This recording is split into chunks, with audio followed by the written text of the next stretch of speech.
How to use different weapons in Fire Kirin.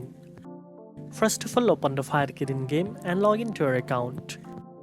Next, from the main screen or game lobby, select the game mode you want to play. Once inside the game, you will see various weapon options at the left side of the screen.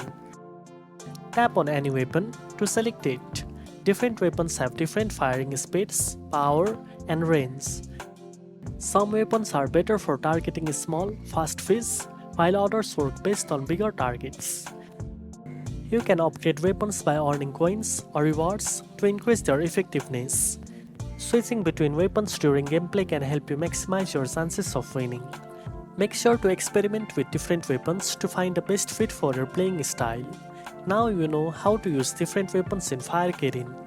If you found this video helpful, don't forget to like, share and subscribe for more gaming tips. Thanks for watching and I'll see you in the next one.